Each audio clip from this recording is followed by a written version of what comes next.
Hello, everyone, and happy Friday. If you're seeing my face, then you know it's time for another session of our live Heat Press for Profit podcast. I'm very excited for this, as everybody should be, because today's topic or questions have come directly from our Heat Press for Profit Facebook group. Had to figure out what all the words were. So these are questions that customers, friends, members of that group have actually asked. And we've got two very, very special expert elite guests that are going to be helping answer those questions. Now, some of them have been answered by our peers in the group, but I think it's always great to get two different perspectives, especially from two people that have been in the industry for quite some time and also know many, many different nuances of the printing industry. So before I introduce them, let me give the quick rundown for our podcast entry. What am I? It's a Friday and it was a short week. So yay. Okay, so here we go. Welcome to the Heat Press for Profit podcast, your go-to resource for everything related to your apparel decoration business success. Thank you for joining the team at Stahls and listening to topics that come straight from the heart of the apparel decoration community. We'll discuss lucrative business strategies, insider tips, technology advancements, and cutting-edge trends. Whether you're a seasoned entrepreneur or just starting your business, this podcast was designed to provide invaluable insights, how-to perspectives, and inspiring stories from our industry experts and apparel decorators just like you. Our guests today are two people, Jennifer Johnson and Danny Marcario. And Danny gets talked a lot about by our customers and how helpful he is. And I know Jennifer Johnson has had numerous positions as well within Stahls and Transfer Express. And I guarantee you I'm going to say it, she can answer everything. Oh, I'm going to hold you to it. So you guys, thank you so much for taking your time on Friday to join us. Jen, go first. Give the people just a little bit about all of the knowledge in your brain on the apparel industry. Thanks so much, Kelly. I am super honored and privileged and all the good things to be here. I love your podcast. I feel very special that I get to be a part of it. So yeah, I've been in the industry about 20 or so years, kind of embarrassing to admit that. And I really like to consider myself a heat press evangelist. I love heat transfer technology. I can't shut up about it. I will scream it from the rooftops. If you are new to the decorating industry, this is where you need to be. It is especially the exciting things that have happened in our industry over the last, 2 to 5 years. It's just revolutionized what you can do with apparel and accessories. And I'm just so excited to be a part of it. So yeah, hopefully I'll be able to answer some questions, some burning questions. Danny, you're up. Yeah, my name is Danny Marcario. Thanks again for having me on, Kelly. It's great to be here. And I've been in and out of this industry in many different ways since 1999. So it's been about 25 years, most of it in the team sporting goods side of things, but certainly on the production side. I was in sublimation production for a little while, sales, all different types of decoration methods. I've been exposed to it one way or another. So a lot of time on many different sides and collaborating with a lot of great people. So yeah, it's been quite a wild ride, especially with heat printing. It's changed a ton over the last couple decades. So with that, you guys got just a little bit of background. And if you've been, attending shows or you've had the pleasure to be able to interact with either one of these experts, then you know that they're going to be as honest, as helpful. And at the end of the day, we just want to see you succeed. It's not about, hey, this is where you need to go because this is the company that we work for. This is truly about making sure that we give you the best information to truly help guide you. So as we go through some of these questions that are from the Heat Press for Profit Facebook group, please also feel free to pop them in the comments, and we will do our best to get to those if we have time. If not, you know what? That's always a great time for me to beg these two to come back on and we can do another session. But I'm pretty sure we will have some time. So now's the time to get 2 or 3 if you want my opinion as well. So let's start off, which there is no particular order on, kind of how these questions are going to go. But one I think is really big is when your customers come up and they say, I want screen print. Do they really know the difference between screen print or heat transfer or DTG or even sublimation? They just know screen print as kind of like what a Kleenex is. Kleenex is a brand. It is a tissue that people are needing. So in this particular case, if somebody sends you art that is multicolor, you're not going to screen print it, and you have a solution for something else. How do you explain to customers that what they think is screen print isn't actually screen print? Does it matter? Is there a way to kind of keep the negative notion that heat transfers are bad because, of what they were in the 90s? What is your opinion on that, you guys? You want me to go first, Danny? You want to go first? Go ahead, Jen. All right. So I think first and foremost, that's a great question that we get asked so much. How I answer this question would probably be very different even 5 years ago than it is today. I think with so many new people and younger generations entering the apparel industry and the decorating industry and the customization industry, and even at the retail level, long gone are those days of that negative connotation associated with the Farrah Fawcett, Jersey Shore, bulletproof transfers that crack and peel and just are gross, right? And heavy. The technology has come so far that really people, sometimes I even get, and I consider myself an expert. I will go into stores with my daughter and I'm sitting there looking at the decoration like, oh, is this, screen print or transfer, and it's really hard to tell the difference. I also am a firm believer in less is more. So with a lot of your end users and your customers and your clients in your shop, or if you're just a side hustle starting this business, less is more, right? We are so mired in analysis paralysis and so many options, and it like floods us. And they don't really need to know unless they specifically ask. I am not about sharing. I am going to represent their logo and their artwork in the best possible way I know how as a business owner, at the right price, in the time frame that they need, and in their budget. And if that means heat transfer, so be it. With the caveat, you must have the confidence that the heat transfer is going to be durable and long lasting and of quality, right? Because there's nothing worse than giving a customer an order and the transfers start falling off, right? So what does that equate to? A quality heat press, making sure that you're following the recipe.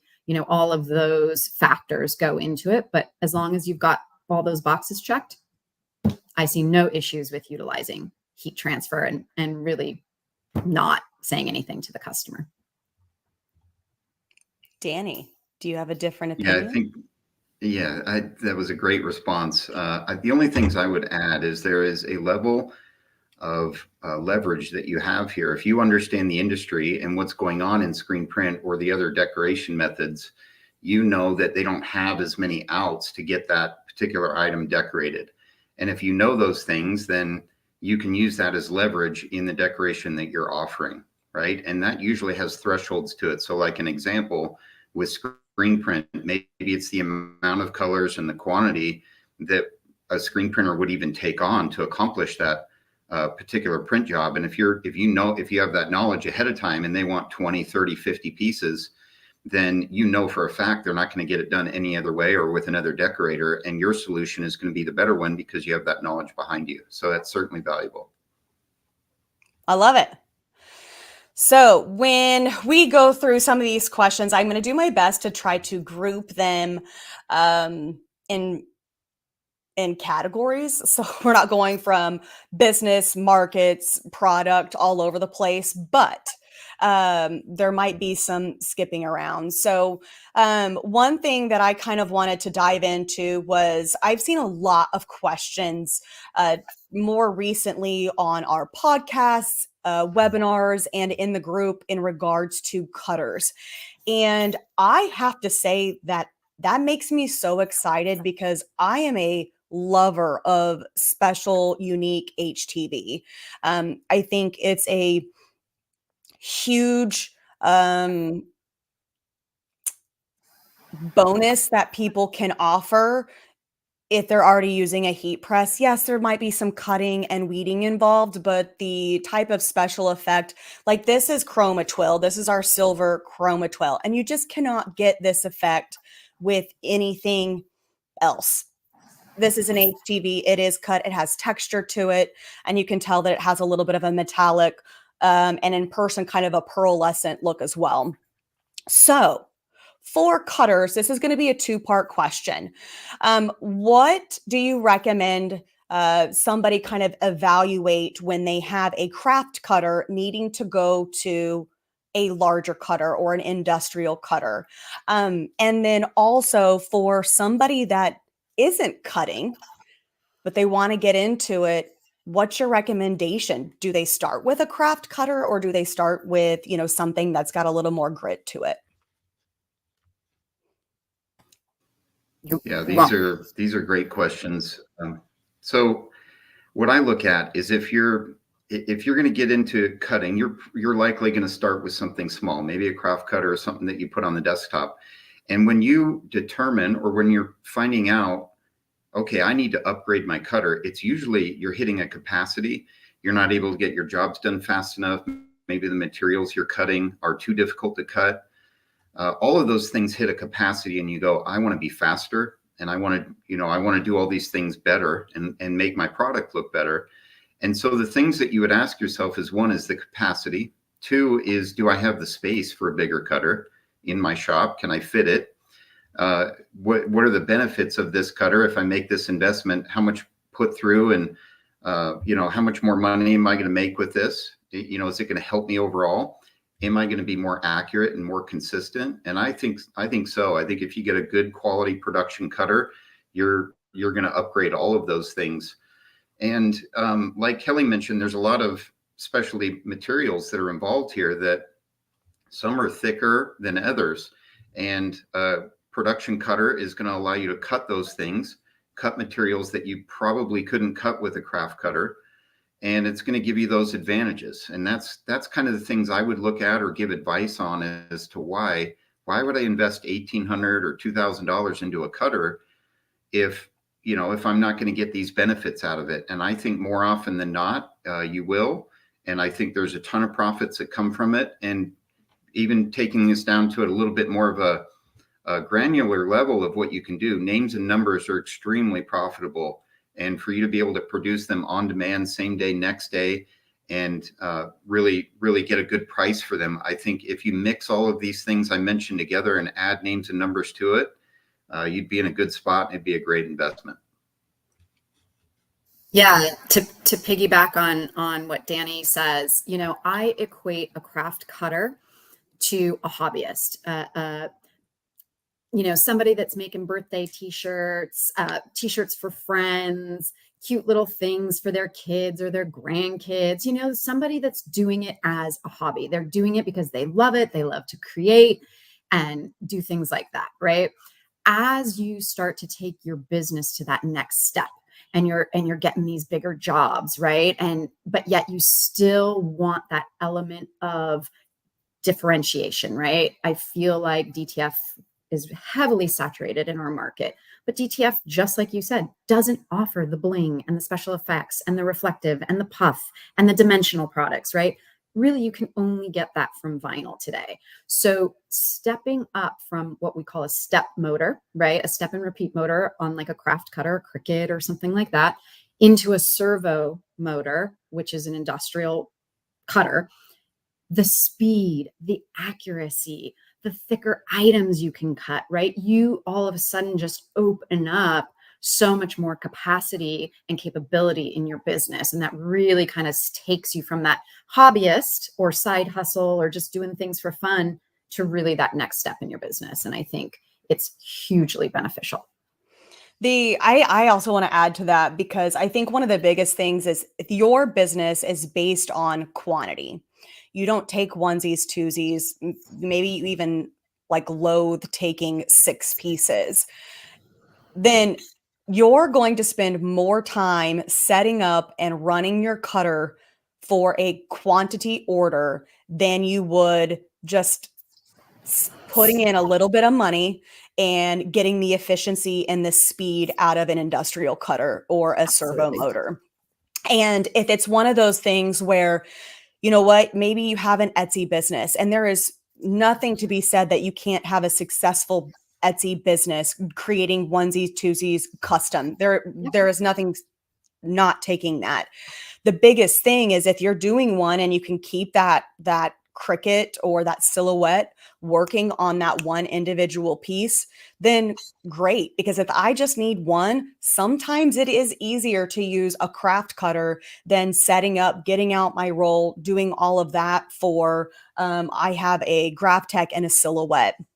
But I'll tell you what, 9 times out of 10, even if I'm only doing 1 to 3 pieces for samples or content, I want to use my GraphTech because I know I can sneeze and my design is finished being cut, especially using thicker materials like this chroma twill. And if I want to put a little bit of detail, I have more confidence that the GraphTech is going to achieve that versus fighting with the silhouette and not knowing why something didn't get cut and then troubleshooting it for 20 minutes. Right. Then at that point, I've already lost half an hour.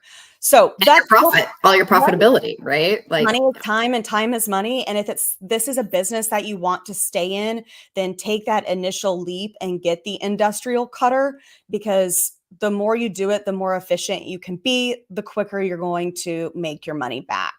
Now, we did have a question from Terry that said, what type of cutter do you suggest? Ooh, Danny, I'm curious which one you're going to go with.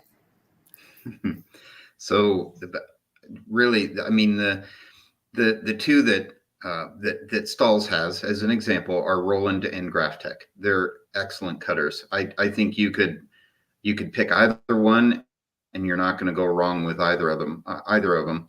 But there's preferences that go with that, right? When people choose between two different cars, that are very similar, there's features or things that you prefer one over the other.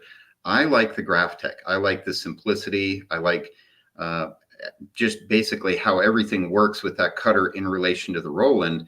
But there's so many really cool benefits and features with the Roland that it's hard for me to say that the GraphTech is better. It's all coming down to preferences. If I pick my personal one, I'm going to go with the GraphTech simply because I'm very familiar with it. I like the features and all of the different tools that comes with it. And I just feel like I get really good consistency out of that cutter, but Roland is every bit as good. I think it's very, very difficult to choose and say one's better than the other.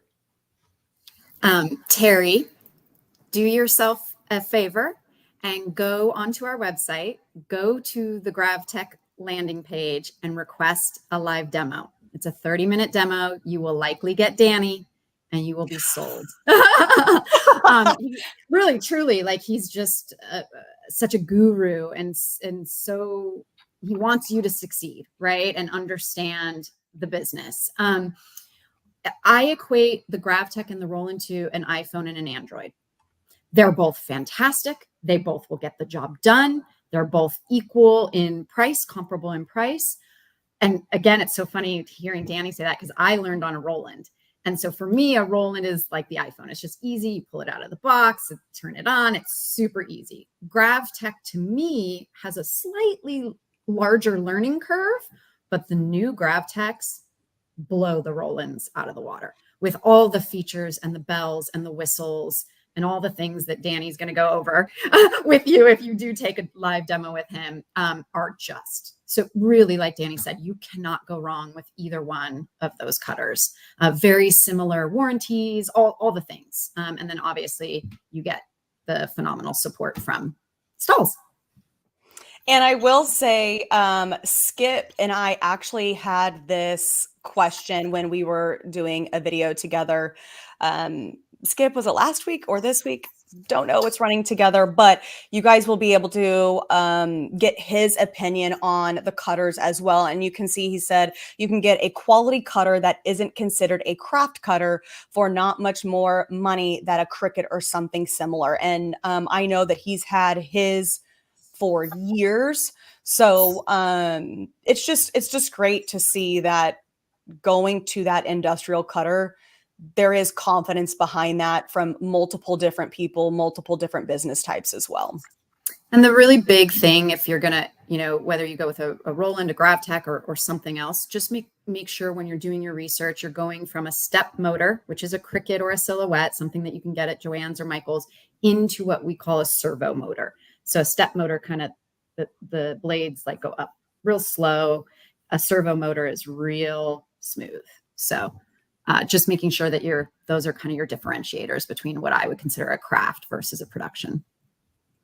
What is the best way to store transfers, and how long would you recommend them sitting on a shelf? And I say transfers very loose because there are so many different types available now. I love this question. We get asked it all the time, so I'm gonna jump in. So we stand behind a year, whether it's vinyl, our CAD prints product, our screen printed ink transfers, our DTF. I'm telling you guys off the record, even though this is being recorded, as long as you guys are storing them in airtight Ziploc poly bags, right? You can pick them up, Uline, cheap. Store your extra transfers in there, get the air out, seal them up, climate controlled room, right? Not too hot, not some hot garage or freezing cold, sub-zero weather.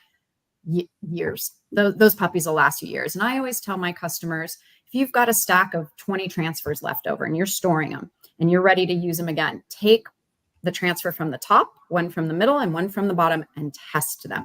If they peel nice and clean and everything's, you're golden. Vinyl, same thing. If you're storing it in a climate controlled environment, vinyl really truly can last years. Scary to say, but I have, some vinyl that I've pulled off and I'm like, oh, this is 5 years old. Let's try it. Works like a charm. I mean, really, it's great. But yeah, Stahls stands behind our products for a year.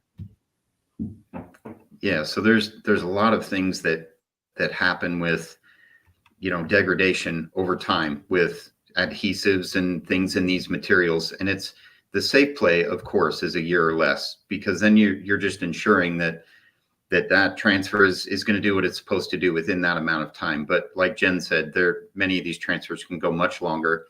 And by storing, transfers in something airtight, people in climates where there's a lot of moisture, it's pretty self-explanatory. I'm trying to keep the moisture out, but I'm over in the West and people are like, well, it's dry over here, I don't have to worry about it. And I say that's quite the contrary, because we need to keep the moisture in, because you're drawing that moisture out so fast. Yeah, we don't want it to dry out. So absolutely, storing airtight is certainly going to help, and climate controlled and everything Jen mentioned.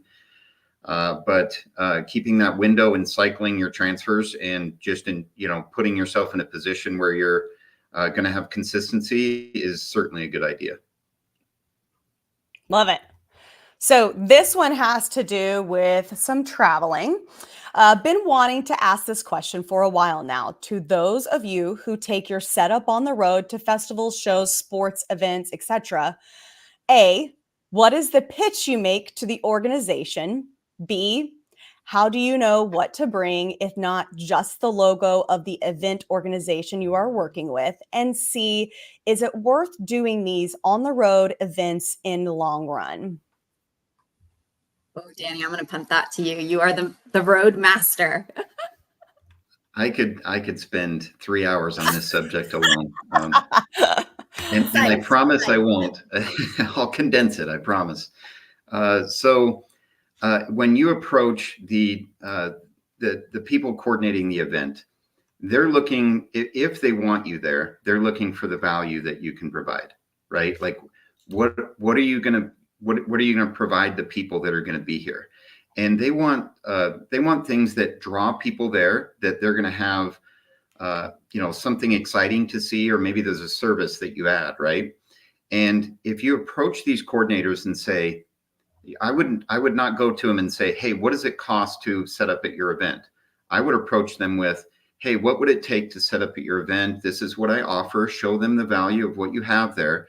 And oftentimes they just want you there to help with the draw of the people. If you start with the question, what do you charge? Then they're automatically thinking, well, I could charge them this amount. When in reality, they would just want you there. Maybe they say, hey, if you come set up and provide this value and buy the staff of 5 some lunch, we'd love to have you. Something like that, right? But I'll give you an example of value. I used to do softball tournaments, so I'd show up with like 700 bats in my tent and everything. And I put up a sign that said that I do glove repairs and glove relacing, right? That added another element of service, or something that the people would be very excited about, right? And so how do we relate that to decorated apparel? Well, that could be an added feature, or something that you have at your booth that is an addition to what you have in apparel, right? So if you're setting up at the sporting goods event, you want to sell apparel there, and you know somebody that relaces gloves or has another service that could be a provider at that event, now you've added another level of value, and that coordinator is going to go, wow, I'd love to have you. That sounds really cool. Having apparel and a glove repair person, that would be awesome.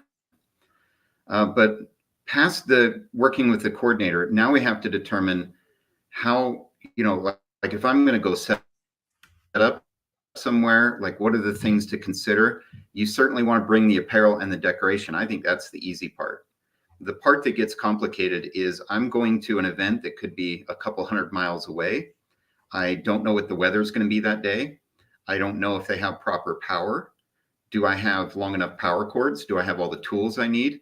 Do I have all the things do I have enough storage to get everything there that I need? These are all considerations that come in time and understanding the event that you're going to. But if you prepare ahead of time, you're certainly going to put yourself in a better position.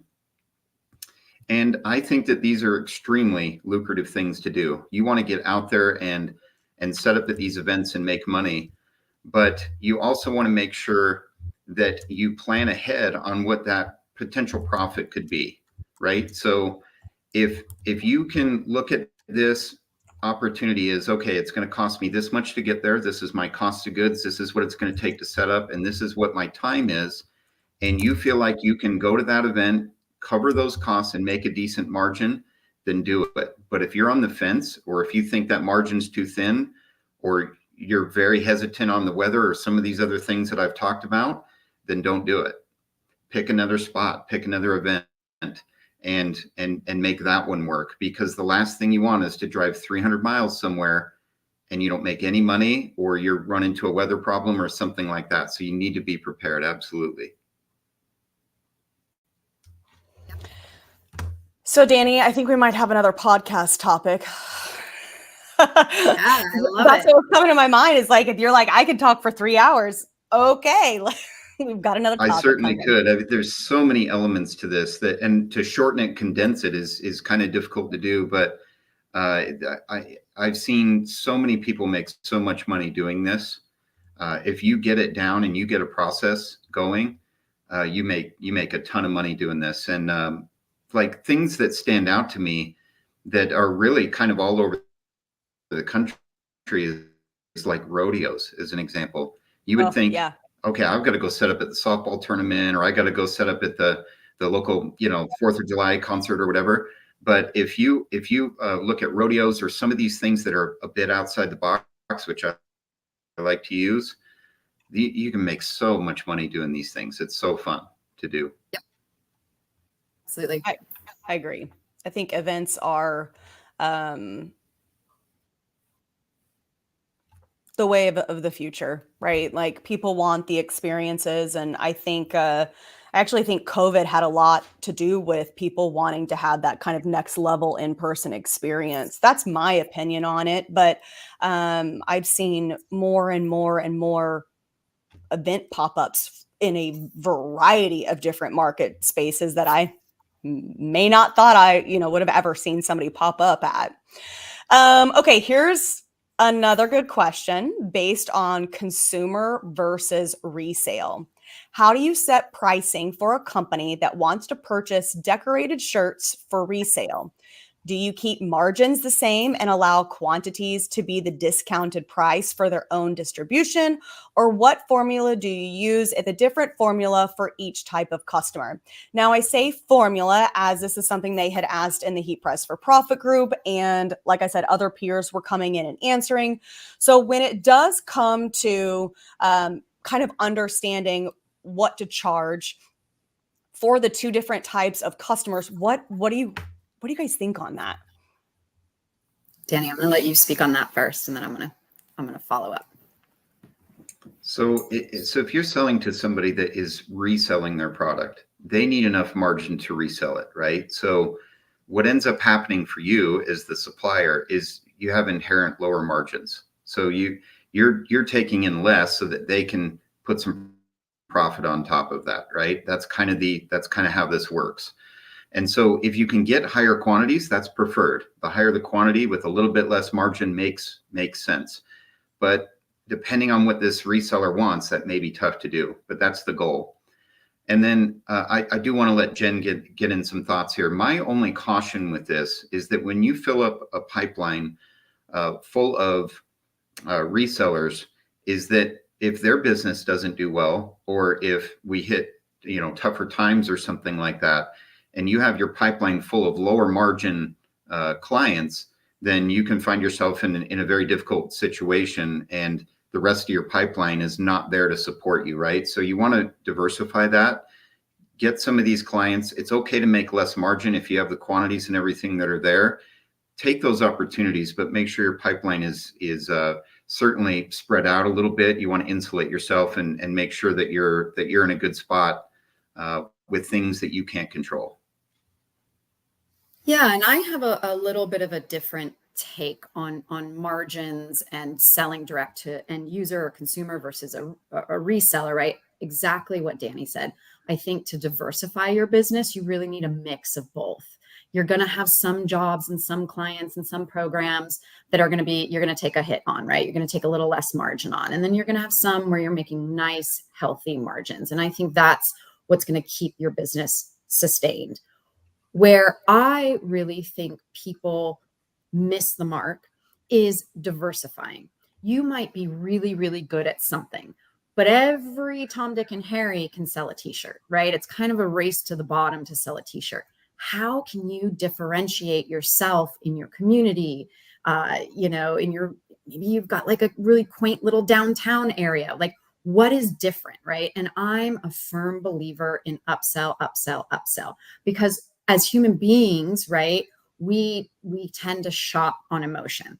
If I'm shopping for a car and there's 3 different models, I might have a budget in mind, but man, if that salesperson can really sell me on maybe that middle car that has a few more bells and whistles, and I'm there, and it's like this impulse. So really bringing more value than just a t-shirt. Add a hoodie, add a bag, add a scarf, add a beanie, based on the season or the event or whatever it is, because those types of things are a higher price point to start with.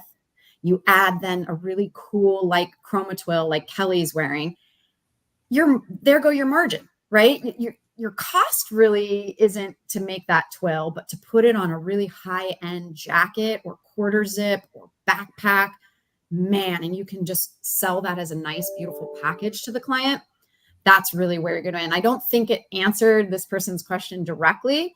And look, everybody's communities are different. Your regions are different. You might have a ton of competitors around you where you can't really quite, command the margin that you want. So all of that plays into it. But just diversifying and adding more, I think, is really going to be beneficial to the business. Yeah, I agree definitely with both takes on that, because at the same time, if you're selling yourself short, then you're not leaving enough room or cushion for things to happen in your business or to grow, or you're basically doing all the work and labor and they're turning around and being able to take, maybe they have a higher profit on it. I think the other thing with the selling with an experience or emotions, if you are selling at an event or you're in a brewery and you had a great time, or you see something that you really like because you're on vacation, people are going to pay more. So the minute you start selling yourself short on, okay, well, I really need to charge this so they can charge that. Well, if it's a good quality product, if it is something that is a little unique, they're going to love it. That right there warrants a little bit higher of a cost. So Yeah. if there's anything I've ever learned in retail, it's by take a look at an item and what could you sell it for. Don't necessarily look at it from the idea of I need to get, a 75% margin on this. This is what I have to sell it for. Well, are people going to buy it at that or not? Because that's when you decide whether or not that product becomes valuable to you and your business. And that is also something and a conversation you should have with those that are turning around and reselling. What is your plan? What do you expect? Because if you're coming in and you're like, listen, this Gildan, no disrespect to Gildan, but this Gildan shirt with a one color print, I'm sorry, but let me recommend a different product, just a little bit more, to where the quality and the value is much higher. And then it's a win-win for everybody, including the customer that's buying it at the end.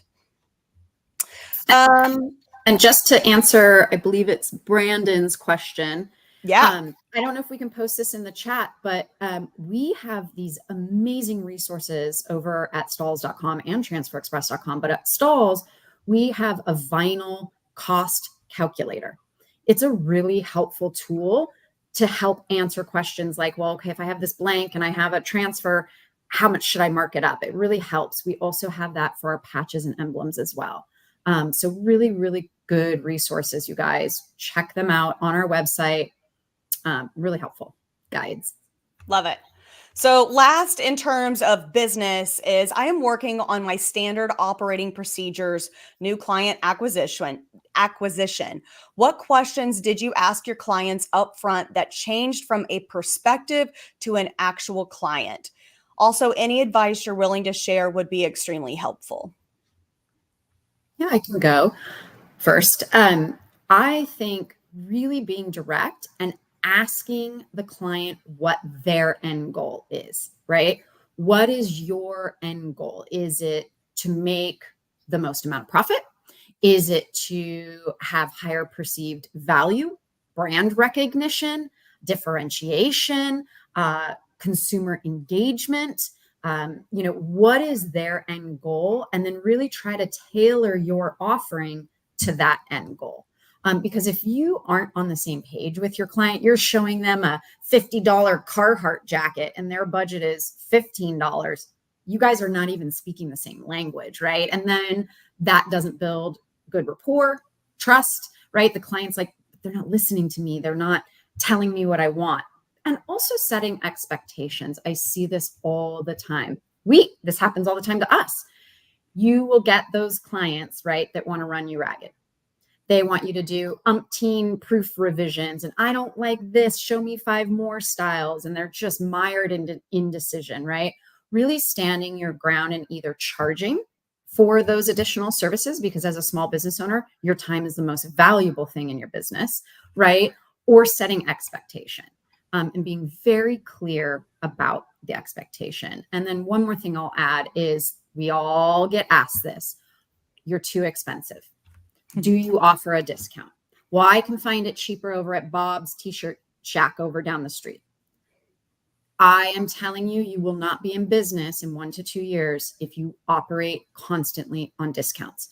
Don't discredit and devaluate your services. Great. Go down to Bob's. I wish you all the best. We're probably not the best fit, right? Don't ever get scared and bullied into discounting, because I guarantee you Bob's Shirt Shack isn't going to be around in 2 years because he doesn't know how to mark up his products properly. So really making sure that you stand your ground on price, because as a small business owner, right, that's really, really crucial. Discounts are just a race to the business closing. So yeah, that's kind of my answer on that one. Sorry, I digressed there. I went on a tangent a little bit. No, that was a great answer, and I don't want to repeat a lot of it, so I'll kind of touch on some things in addition to that. Is sell what you offer. How do you handle your business, and explain that to your customer, and ask them, you know, what are they looking for out of their supplier? You know, like just work with you. What do you expect? And then what do you get into the challenges of what they've had with their other decorators.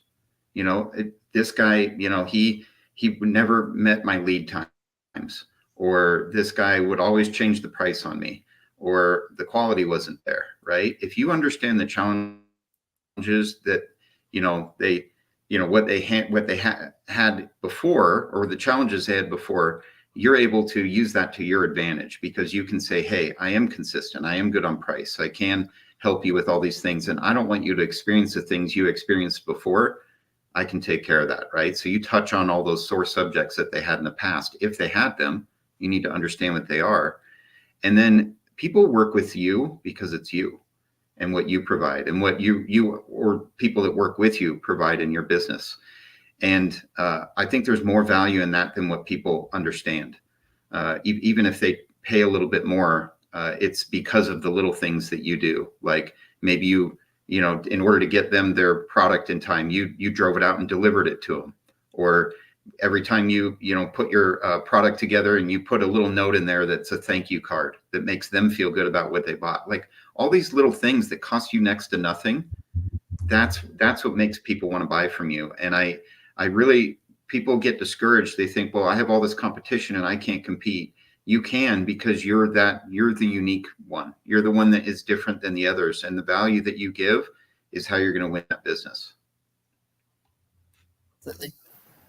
Good answers. So because we are already at time, I'm going to wait to ask questions on product, because I feel like that is a whole other session that we could definitely do from other questions that have been asked in the Heat Press for Profit group. But for wrap-up purposes, I want to ask 2 questions to you guys. Which press is your favorite and why? And then the second is, what product do you feel any and every business can benefit from offering their customers? Want me to go, Danny? Yeah, go ahead. I got to think about that second question. That's a good one. All right. Hands down, the 360 IQ cap press.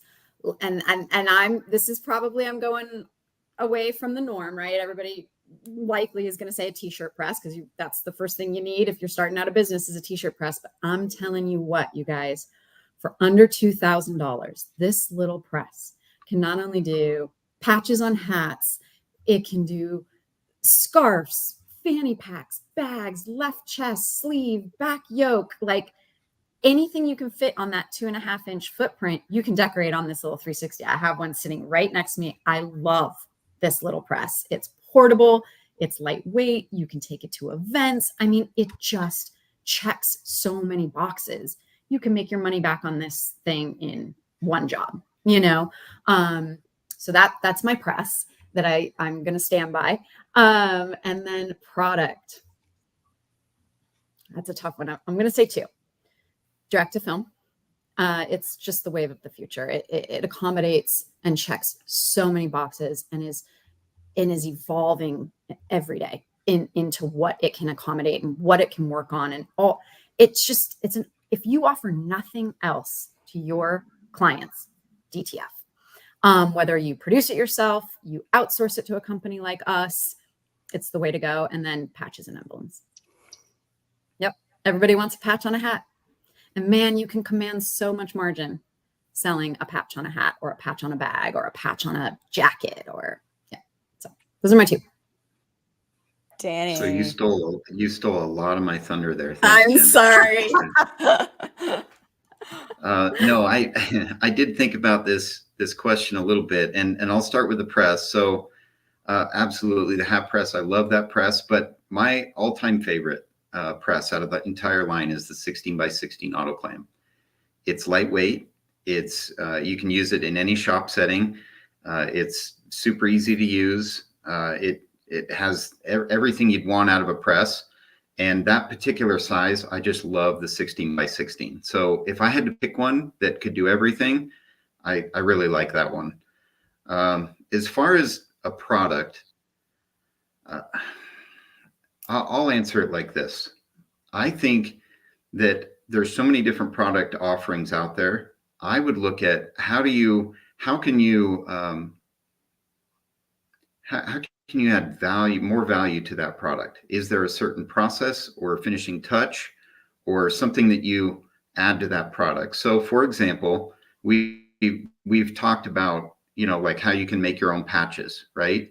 There's certain touches and techniques you could offer with that, okay, I'm doing DTF and a special effect transfer, but I made it that much more unique because I added a texture to it, or I added another element of color to it, right?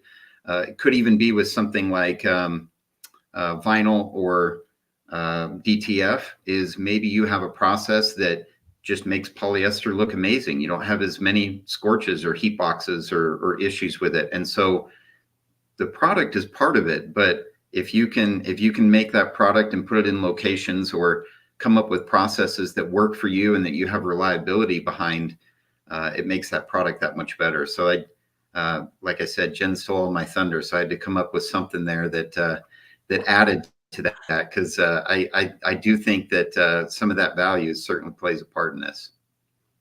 And shout out to Skip. He's posting in the comments, so I want to kind of bring it to light.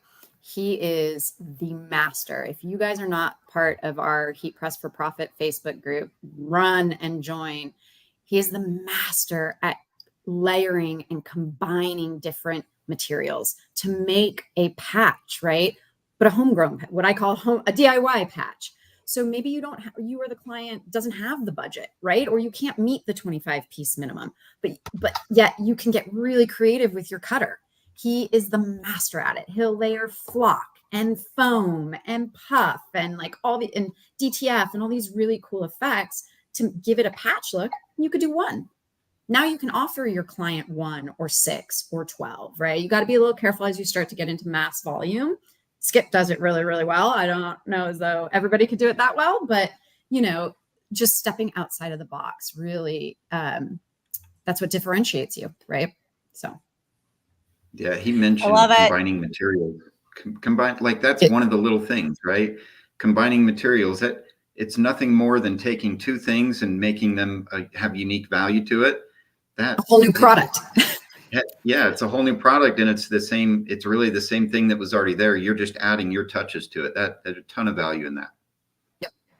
For those of you that are watching this live, or maybe you're catching the replay on Facebook or YouTube, right there is the link to the Heat Press for Profit group that I've mentioned a couple times, and Jen just mentioned it as well. So on Facebook, go to group, search Heat Press for Profit. It is a sponsored by Stahls group.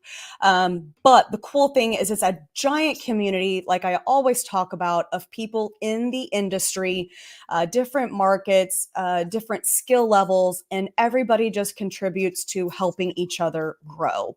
At the end of the day, it is not meant to be one of those promotional type of groups. It is you ask, we help, we share. There is a show and tell Friday kind of, to where it's like, show us what you're working on. But it's just a great group to really kind of dive into what's working for people. And then, of course, trials and errors. People share all of that information on there. So to wrap up our time, Jen, Danny, thank you so very much for allowing me to just kind of quiz you on some questions. And if you guys have tuned in with us live, thank you so much. Whether you're tuning in on Facebook, YouTube, LinkedIn, or Instagram, we really, really appreciate you guys tuning in with us. Now, if you are streaming this podcast wherever podcasts are streamed, make sure you subscribe. That way you can be notified whenever new issues have been released. So thank you guys. Have a wonderful weekend, and we'll see you next time. Thanks, everybody. Thanks, everyone.